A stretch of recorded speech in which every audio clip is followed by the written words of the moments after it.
Most men lose respect long before they lose an argument. Not because they are weak, but because they react exactly the way others expect. They get angry, defensive, or silent. But there is another kind of man. A man who rarely raises his voice, yet when he speaks, people listen. No one needs to remind others to respect him. His calm presence does it for him. Today, you will learn the first of 5 powerful Stoic phrases used by men who cannot be controlled.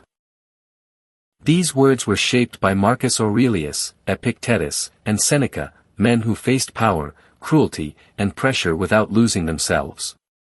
These are not tricks. They are weapons of the mind.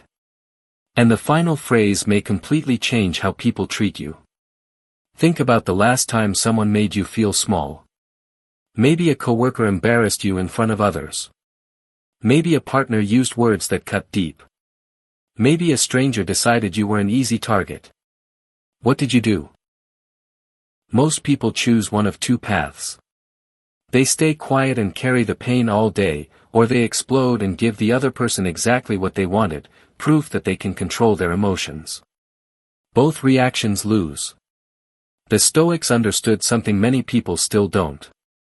The loudest person is rarely the strongest. Anger is not power. Needing to be heard often makes people ignore you. Real authority comes from self-control. Marcus Aurelius ruled the greatest empire of his time, yet he wrote constantly about restraint. Epictetus was born a slave, yet free men traveled across the world just to hear him speak. Seneca survived in the court of Nero, a ruler who could destroy lives with a single command. These men knew a secret we have forgotten. Respect is not demanded. It is built. Word by word. Action by action. Silence by silence. Today I will give you the first phrase. But understand this, it is not a comeback.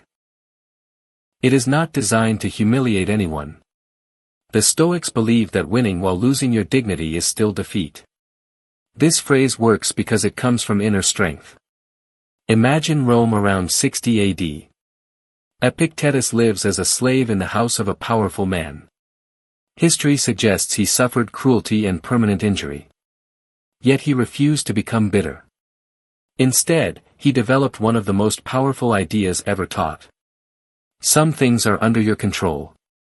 Your thoughts, choices, and actions. Other things are not. People's opinions. Their insults. Their judgments. From this idea comes a simple phrase. That's not how I see it. Only 5 words. No anger. No excuses. No need to prove yourself. Imagine a meeting. A colleague says, honestly, your idea sounds naive. Most people immediately become emotional. They defend themselves. They talk too much. They attack back. And suddenly they look weaker than the person who insulted them. But the Stoic response is different. That's not how I see it. Here's my reasoning. Notice the power in that answer. You don't fight for respect. You assume you already deserve it.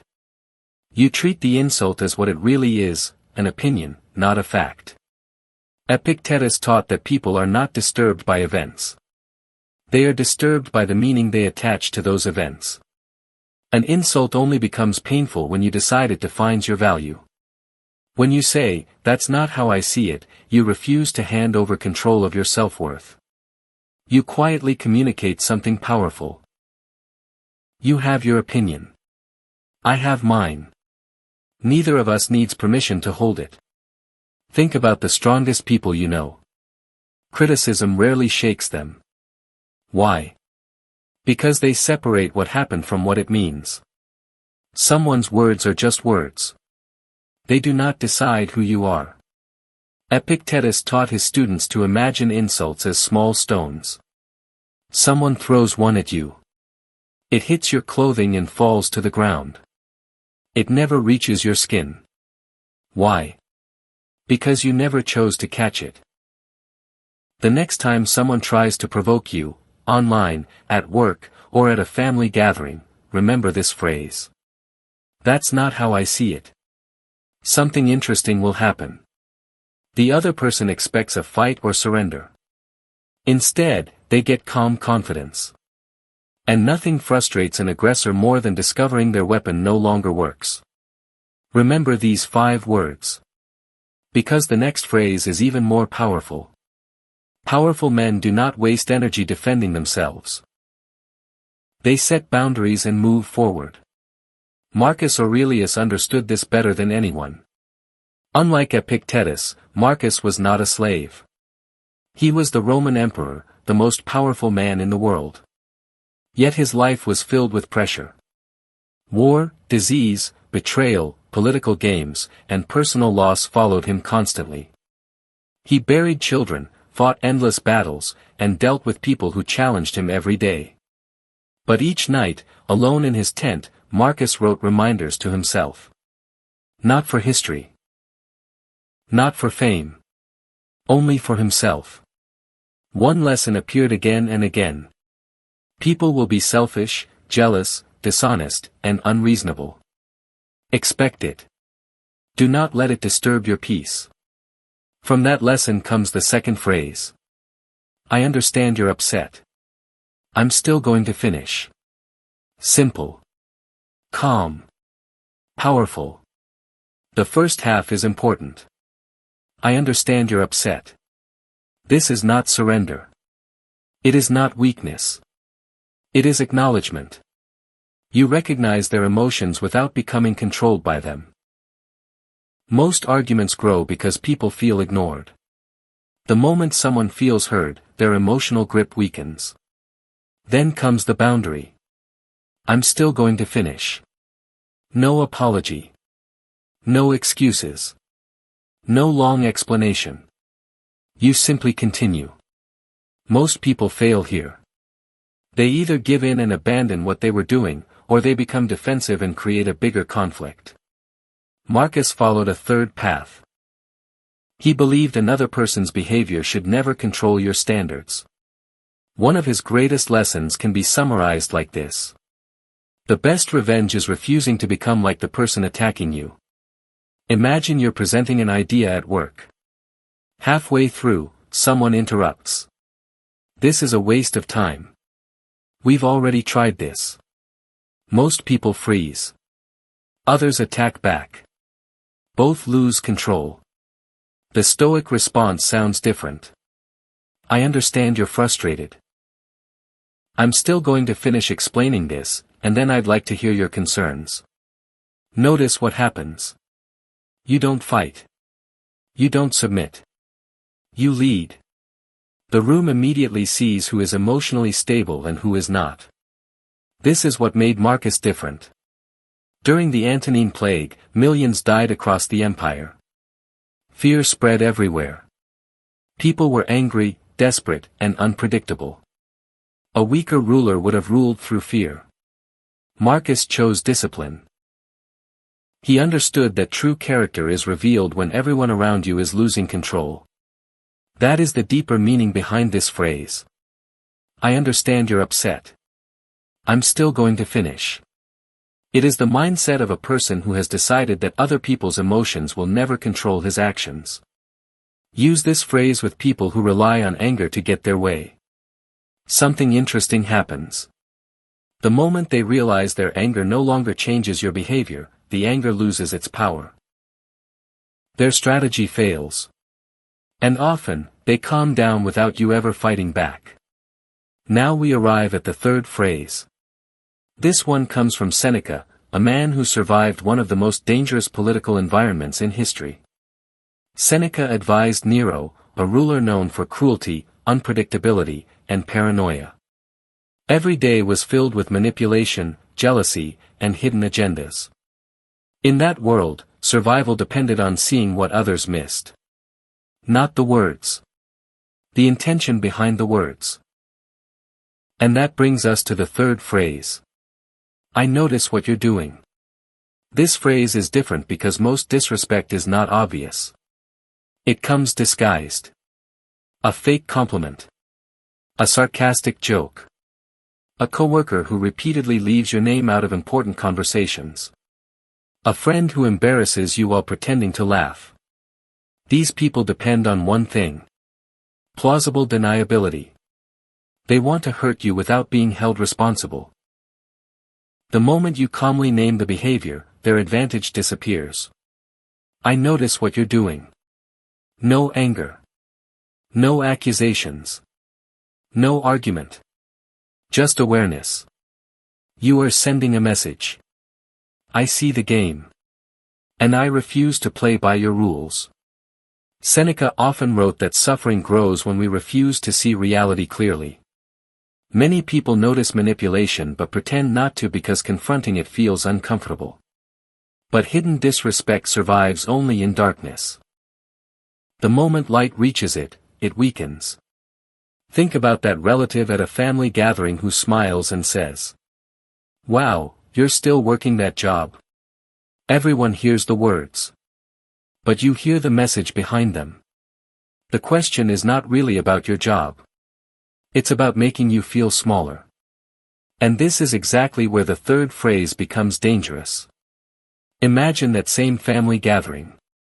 A relative smiles and says, "You're still doing that job. I thought you would have moved on to something more serious by now." Then they laugh, pretending it was only a joke. This is where most people get trapped. If they react, they look sensitive. If they stay silent, they swallow the insult. The Seneca response is simple. I notice what you're doing. Maybe add a small smile. You don't need to do that. That's all. No argument. No accusations. No drama. You simply hold up a mirror. And most people immediately become uncomfortable because their hidden attack has just been exposed. The entire purpose of passive-aggressive behavior is to remain hidden. The moment it becomes visible, it loses power. That is why this phrase works. It destroys manipulation without creating conflict. But be careful. This phrase is not an excuse to see enemies everywhere. Stoicism is about clarity, not paranoia. Not every joke is an attack. Not every disagreement is manipulation. This tool is for moments when your instincts already know a line has been crossed, but you lack the words to address it calmly. Seneca understood this better than most men. He lived surrounded by power, wealth, jealousy, and political danger. One wrong move could have cost him everything. Survival required clear perception, not emotional reactions. When you calmly say, "I notice what you're doing," you communicate something powerful. I see the game. I understand the intention. And it will not work on me. The moment people realize they cannot hide behind deniability anymore, their behavior often changes immediately. Now let's move to the fourth phrase. This one may be the most uncomfortable lesson in the entire video. Because much of the disrespect people experience is not forced on them. They invite it. Not intentionally. But through over-explaining, over-justifying, and constantly seeking approval. Watch how often this happens. Someone asks why you missed an event. Instead of giving a simple answer, you spend 3 minutes explaining yourself. Someone questions a decision you made. Instead of standing behind it, you immediately start defending it as if you're on trial. The Stoics saw this as giving away something priceless. Your freedom of judgment. They believed there was one thing nobody could take from you. Not an emperor. Not society. Not even misfortune. Your ability to choose your own response. But many people surrender that freedom voluntarily. Every unnecessary explanation. Every attempt to earn approval. Every effort to justify yourself to people who have no authority over your life. All of it slowly gives away your power. This leads to the fourth phrase. I don't need to explain myself. Read those words carefully. This is not arrogance. This is not disrespect. And it should not be used with people who genuinely deserve an explanation. Your spouse. A close friend. A fair manager. They deserve honesty and communication. This phrase is for people who act as though they have authority over choices that belong only to you. The relative who interrogates your life. The coworker who acts like your boss. The stranger online demanding explanations they never earned. Imagine someone asks, "Why aren't you married yet? Don't you think it's time?" Most people immediately begin defending themselves. "Well, I've been focused on my career. The right person hasn't come along. I plan to someday." Notice what happened. You started defending your life choices to someone who has no right to judge them. The Stoic response is different. "I don't need to explain myself. But thank you for your concern." Or simply, "That's not something I feel the need to justify." Calm. Polite. Final. You are not attacking them. You are refusing to enter a courtroom they created without your permission. A courtroom where they appointed themselves judge of your life. Epictetus lived with almost no possessions even after gaining freedom. Most people could not understand it. Why not seek more money? More status? More comfort? But he understood something most people never learn. A choice made through your own reasoning does not require approval from others. That is real freedom. And that is why this phrase commands respect. Because it is built on self-trust. The truth is, most people struggle to say, "I don't need to explain myself." Because deep down they still doubt their own decisions. If you are uncertain, the phrase sounds defensive. If you are certain, it sounds powerful. The real work happens long before the conversation. Like Marcus Aurelius writing alone at night, you must examine your choices until you trust them.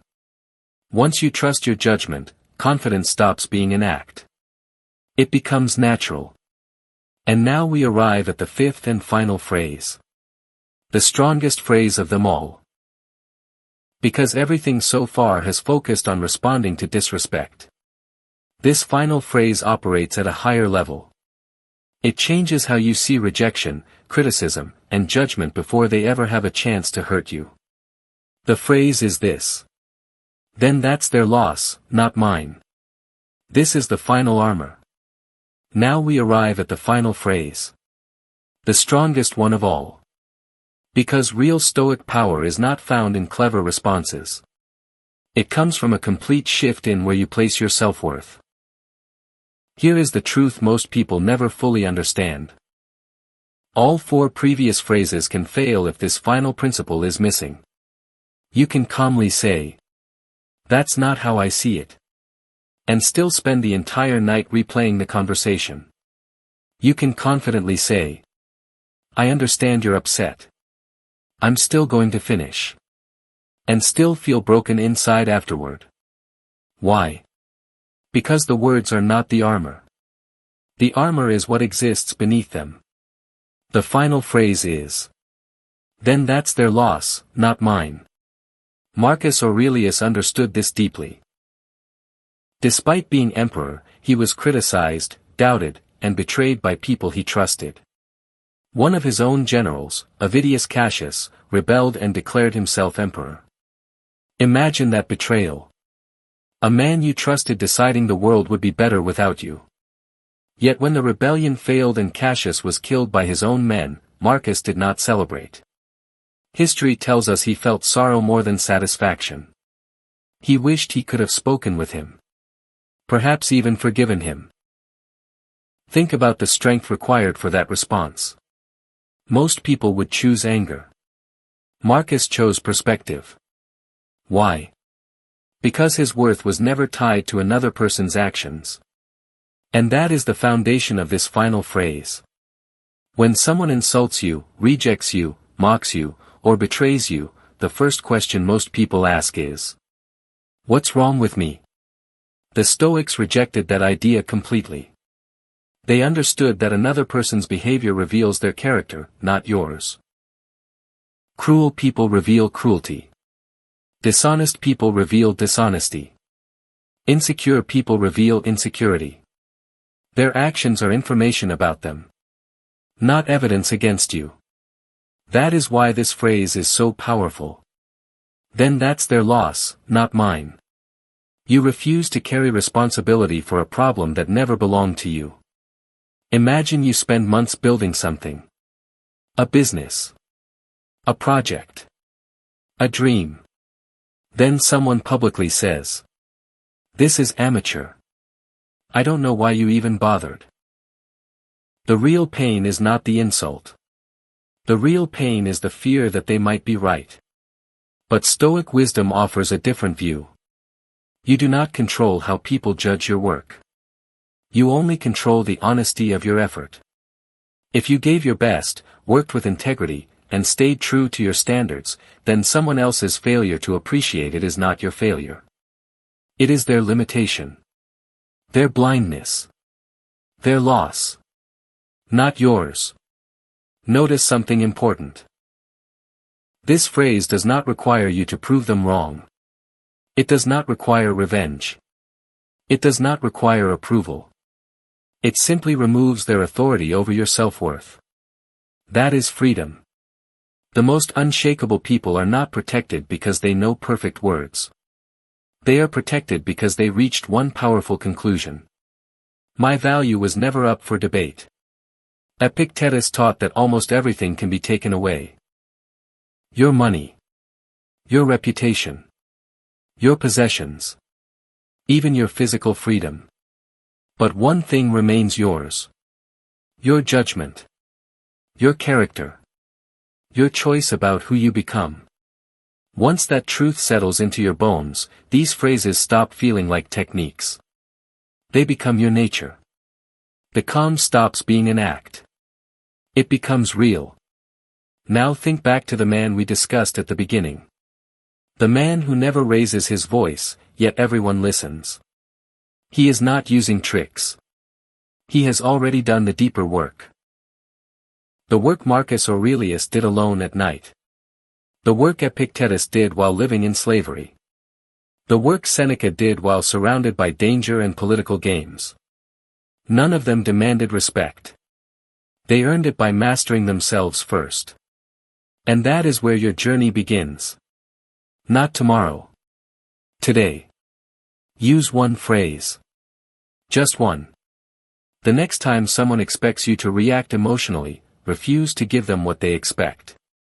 Watch what happens.